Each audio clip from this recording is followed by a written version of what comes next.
Hello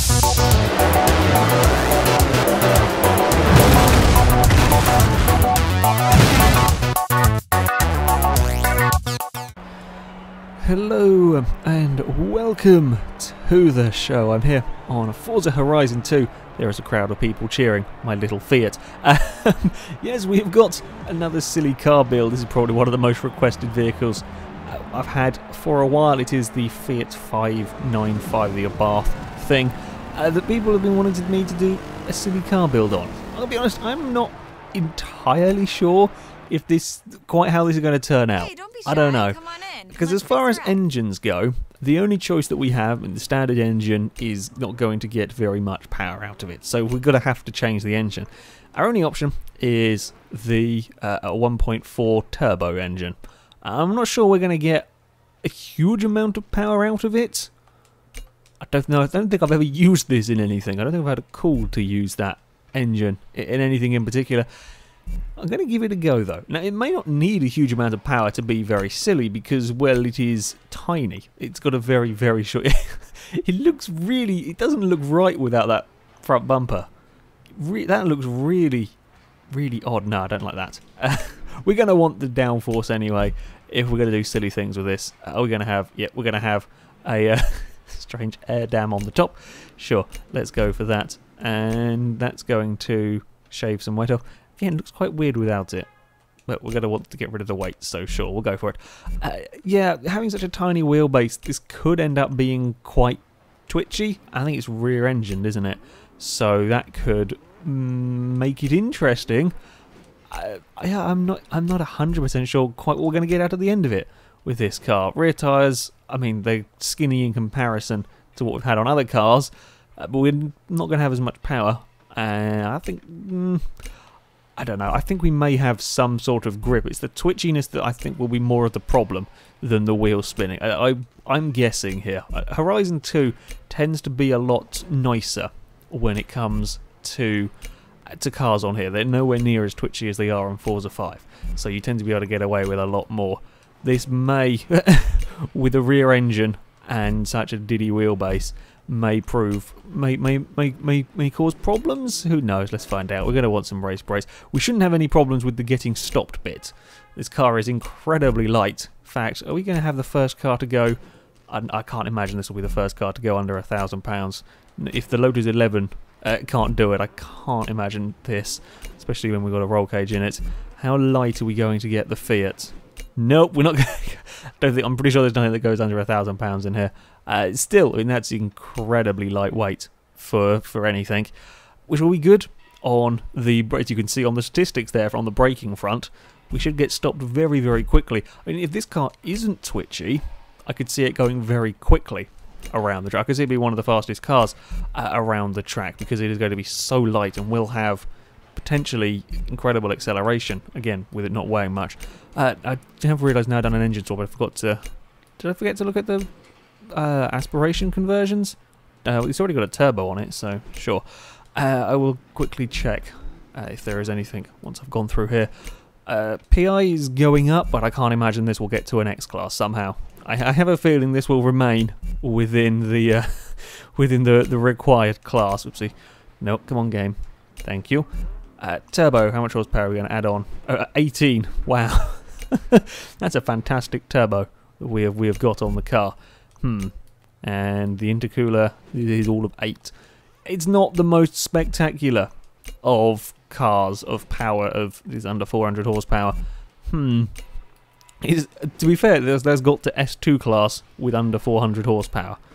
That's not too bad. Did I have any options for? No, I didn't have any options for any aspiration conversions. Okay, so that's as much power as I'm going to get out of this car. It's not a lot. Certainly not a lot for a silly car build, only 382. Not a huge amount of torque. So yes, the power to weight ratio is high, but it's not as crazy as the Lotus 11 gets. I mean, Lotus 11 gets sort of 700-800 horsepower-ish, and weighs less than this. So it could be quite fast. In all honesty, it could be quite controllable, or it could be a horrible twitchy death machine, which is I think it's a 50-50% chance of which one of those outcomes I'm going to get. I'm hoping for the nice, easy car to drive, and I'm guessing you lot are hoping for the nice, horrible death machine. Right, as per normal with a silly car build, I will go to the Cisteron Citadel circuit, where I have got 6 laps to try and beat a time set by a completely standard Noble M600. The Noble did a 56.414, and I am now going to try and beat it with a tiny little Fiat. I think this will probably beat the Noble. I don't think it'll be the quickest car that we've had. I think even if it is quite nice to drive, it doesn't have the power of the Lamborghini Urus and some of the other cars that have gone around here. It won't quite have the brute force, if you like, of some other vehicles. And I'm still not sold that it won't be a twitchy, horrible thing. Right, and we are off in a cloud of wheel spin. Okay, little Fiat. Let's see what let's see what you've got. If this could be the craziest car that we have driven for a silly car build in a while. So far, I mean, it is a little... Ooh, okay. I may have missed a checkpoint slightly. Thankfully, it is quite kind to me. Hang on, a little bit wide. Okay, we are a little... It's actually kind of strange. I would imagine on Forza 5 this thing would be near undrivable in in this particular configuration. We've got a lot of understeer. Oh god, I look forward to the next hairpin. That hairpin's normally the one the cars don't mind. This one here, we could have problems at. No. There we go, get out the other side of it. And that is probably not being helped by the rear engine in this, having all the weight over the back of the car. Whoa! Whoopsie! We nearly did a will it roll halfway through. That's not quite what I was intending to do, little Fiat. But it's okay. We're at the other side. It is quite lively. It moves about quite a lot. I wouldn't say it was horribly twitchy. I mean, I'm not pointing backwards yet. I'm constantly aware that it has no weight to it at all. You can change direction very, very quickly in this little car. We do just lack a little bit of that brute force, even though, yes, it is very, very light. It doesn't quite have the brute force of some of the other cars. I don't think it's quite going to be as quick because of it. We're also... There we go, that's much nicer through there. Woo, and a bit of a slide. To be fair to some of the other vehicles that have had a hell of a lot more power than this, you know, their power delivery... This is not a huge amount better on the old power delivery front. I think partly down to the tyres on this being quite small. Oh, that is a horrible, horrible bump. Let's not do that too often. Yeah, I mean, we still struggle. Ooh, okay, I got that corner wrong. I didn't quite expect it to have that much understeer. Yeah, it still spins the wheels up on power delivery, the same as quite a lot more powerful cars that we've had to do here. So I mean, up this hill, I've got to be careful. I could, if I wanted to, probably get it up that hill without it spinning up the rear wheels. It's okay to drive. I mean, it's not as terrible as I feared it could be. I mean, we're sideways through there, and we're okay. Ooh, almost okay. The mic is a little bit twitchy if you're messing about. I imagine this wouldn't be the world's greatest drift car. I have a feeling it's not quite got the wheelbase or the weight distribution for that, but it's not undrivable particularly. When he's getting big sideways moment out of that corner, and I'm not frantically scrabbling for control. And we're talking about me here. Even I'm okay at gathering it back up again. Right, first corner, that's a bit better through there. There is some understeer in this car. It's perfectly manageable though. It's not as bad as I feared. Again, not as bad as it could have been. Oh, I've taken a very tight line through there. I completely didn't intend to do. My bad. A little bit cheaty. We've got a big slide up the hill. We really don't have the acceleration here. I mean, we're doing 140 in some of the other cars, or nearly 150 into that corner. This is just about 130. I mean, top speed is not a huge thing on this particular track. This is more about your acceleration out of the corners and the braking into these hairpins and so on, which the Fiat is very good at. It's got very good brakes and so on, just not quite the acceleration out of the corners that some of the other cars would have had, and we've got to be incredibly careful over that bump there. It's really... Car's trying to get away from me. We have gone quicker than the Noble, a 55.8 for the Fiat, that's not a bad time. I mean, that's a fairly... I'd say a fairly average time for the silly car builds. It's not up with the quickest of them, but it is beaten the noble. Ooh, and there's a big slide up the hill, and I've taken out some advertising things. It's a bit of fun, I will give it that. For less than 400 horsepower, it is good fun, and certainly an interesting car to drive. I would love to have like an 800 horsepower one of these. How much fun would get the Corvette V8 and stick that in here.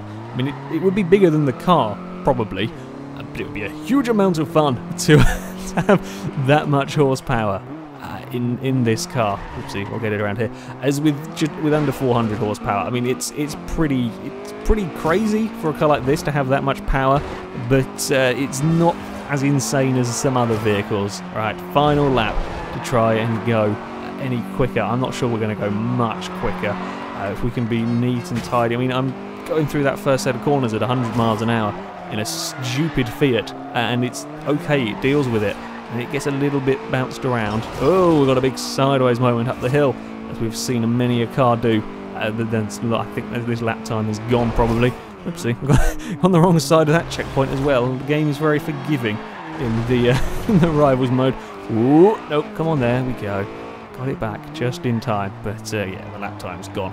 We're all rightish getting out of the corners. I've got a little bit eager there. Yeah, I mean, it spins the wheels up, but it's not as terrifying to drive as it's not quite a horrible twitchy death machine. It's a bit twitchy, but in all honesty, it's fairly easily controlled. What happens if we really... Oh, there was... I was going to really chuck it at that corner and see if I could roll it. Turns out, chucking it at the corner is actually safer. I guess I must have found the smoother bit by doing that. Oh well. Well, we've gone quicker than the Noble, which is not bad for one of these to go quicker than a supercar. That's always quite impressive. But it's not that hard to drive, in all honesty. It has its moments of slight twitchiness, but it's never uncontrollable in a way. It gets a bit scary from time to time, but it never completely tries to kill you. I think is the best way to sum this car up. Right, time to see how quick it goes in a straight line. I'm not got huge hopes for this car. It's not got the power. I mean, yes, we saw some low-powered speed runs, but they were from some classic streamlined Le Mans cars, not or racing cars, not from one of these. So I'm thinking we may get 170 perhaps. I'm pretty sure we're not going to crack the two. I would be amazed if this did get 200 miles an hour, shall we say. I'm thinking maybe 170, 180 out of it at maximum. It's just not the right shape for doing speed runs. It could be quite scary at 180 miles an hour trying to go over bumps. I could imagine that would set this car off into the sky, quite frankly, and have very little control over the vehicle. And I'm hoping the back end will have enough grip when it comes to it, because I don't want to be going around corners in this car and with the back end sliding around. I think that could cause problems, high-speed cornering, with a tiny Fiat. Fingers crossed it won't try and kill me now we do the speed run. But it's equally a possibility. Right, there we go. Let's take off the aerodynamic-y majigs. Here we go, take off all of the aero. Give it the best chance it has of getting a decent-ish speed out of the car. Right, take all of that off. Now, what are we getting, do we reckon? 170 miles an hour is all it reckons. If we bring that back down, it's not bad on the guessing. Maybe it was just a little bit too long a ratios. 175? That's quite impressive. I mean, these cars were never meant to do 100, let alone 175. I don't think we're going to get much more than that, though. So we may get... No, I don't think we're going to get 180, even if we do get all the way to the hill. I don't think we're ever going to get that sort of speed. Right, it's lovely, easy to spin around on the spot. That is a plus point for the little Fiat. Right. Off we go, and the gear ratio is an awful lot shorter. Yeah, the bumps are probably the biggest concern, really, with this car. Also, AI is doing silly things. God damn it, Ferrari! I'm doing the speed run here. Go back to... Oh, he made it through. I was expecting him to crash into one of the Yaris's through there. Okay, come on then, Fiat. Maybe the gear ratios have been made a little bit too short. Just seeing that we're almost in the limiter here. The back end does let go, but it doesn't fully let go. That's actually quite odd. I was going around that corner, I was really expecting it to... I'm just going to extend those ratios a little bit. That's slightly odd. Going around that corner, the back end wanted to let go, but it didn't actually sort of throw the car around. It started to slide. I think that might be good enough. It started to slide, but I could actually fight it and bring it back in line, which is not quite what I expected. I was thinking that if it... Whoa! Okay. It's doing the bit of the Alpha 33 thing where it lifts up the front of the car over the bump, which is never so much fun.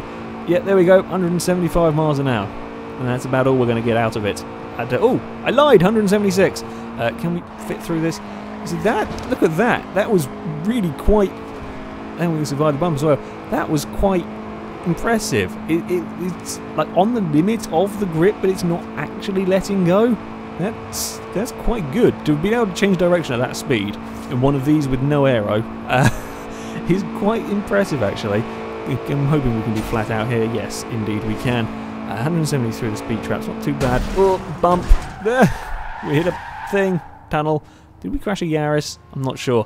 There, yeah, 175, 76 is as quick as we're going to get this thing to go. It is not as hard to drive as I thought it would be.